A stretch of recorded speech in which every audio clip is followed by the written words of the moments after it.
Hello guys, അപ്പോൾ ഇന്നത്തെ വീഡിയോയിൽ നമ്മൾ ഒരു വലിയ നമ്പറിൻ്റെ ഇപ്പോൾ 32 ആയിക്കോട്ടെ, ഇനിയിപ്പോൾ 54 ആയിക്കോട്ടെ, അങ്ങനെ ഏതെങ്കിലും വലിയ നമ്പറിൻ്റെ സ്ക്വയർ കാണാൻ പറഞ്ഞാൽ നമുക്കൊരു മെത്തേഡ് ഉണ്ട്. അതെങ്ങനെയാണെന്ന് നോക്കാം. ഓക്കെ, അപ്പോൾ 32 ആണെങ്കിൽ നമ്മൾ 30 എടുക്കും. 30ൻ്റെ സ്ക്വയർ കാണും. ഇനിയിപ്പോൾ 42 ആണെങ്കിൽ 40ൻ്റെ സ്ക്വയർ കണ്ടിരുന്നു ആദ്യം. ഓക്കെ, 30ൻ്റെ സ്ക്വയർ എടുത്തു, എന്നിട്ട് പ്ലസ് കൊടുത്തു. എന്നിട്ട് നമ്മൾ എന്ത് ചെയ്യും, 30 ഇൻറ്റു ഈ 2 ഇൻറ്റു പിന്നെ സ്ക്വയർ ചെയ്ത 2 അങ്ങനെ എടുക്കും. ഓക്കെ, അപ്പോൾ 30 ഇൻറ്റു 2 ഇൻറ്റു 2 എന്നിട്ട് പ്ലസ് ഈ ഇവിടെ ഏതാണൊക്കെ എടുക്കുന്നത് അതിൻ്റെ സ്ക്വയർ കാണുക, 2 സ്ക്വയർ. ഓക്കെ, 30ൻ്റെ സ്ക്വയർ എത്രയായിട്ട് വരും? 3ൻ്റെ സ്ക്വയർ 9 ആണ്. 2 0 കൂടി ഇട്ടാൽ 30ൻ്റെ സ്ക്വയർ കിട്ടി. പ്ലസ് പിന്നെ 30 ഇൻറ്റു 2 60 ആയിരിക്കും. 60 ഇൻറ്റു 2 120 ആയിരിക്കും. 120 കിട്ടി. പ്ലസ് 2ൻ്റെ സ്ക്വയർ പറഞ്ഞാൽ എത്രയാണ്? 4. ഓക്കെ, എന്നിട്ട് ഇതൊക്കെ കൂടി പ്ലസ് ചെയ്താൽ നമുക്കതിൻ്റെ കറക്റ്റ് ആൻസർ കിട്ടും. ഇപ്പോൾ എത്ര കിട്ടും?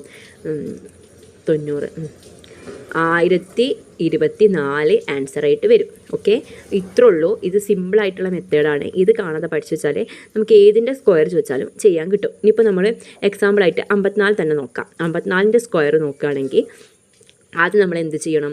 ഈ 50ൻ്റെ സ്ക്വയർ കാണണം. 50ൻ്റെ സ്ക്വയർ നമുക്ക് എളുപ്പമാണ് കണ്ടുപിടിക്കുക, അതുകൊണ്ടാണ് 50ൻ്റെ സ്ക്വയർ കാണുന്നത്. എന്നിട്ട് നമ്മൾ ബ്രാക്കറ്റിൽ 50 ഇൻറ്റു ഏതൊക്കെയാണ്? 4 ഇൻറ്റു പിന്നെന്താ സ്ക്വയർ എന്നുള്ള 2 പ്ലസ് ഈ 4ൻ്റെ സ്ക്വയർ കാണാം, 4 സ്ക്വയർ. ഓക്കെ, എന്നിട്ട് 50ൻ്റെ സ്ക്വയർ എത്ര ആയിട്ട് വരും?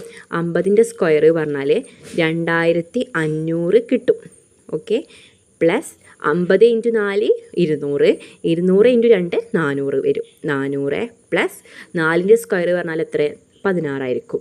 ഇനി ഇതൊക്കെ കൂടി ആഡ് ചെയ്താൽ നമുക്ക് ഈ 54ൻ്റെ സ്ക്വയർ ഈസി ആയിട്ട് കണ്ടുപിടിക്കാൻ പറ്റും. നോക്ക്, 2500 കൂടെ 400 കൂട്ടി 2900, പിന്നെ ഈ 16 കൂടി ആഡ് ചെയ്യുക. അപ്പോൾ 2916 എന്ന് ആൻസർ കിട്ടും.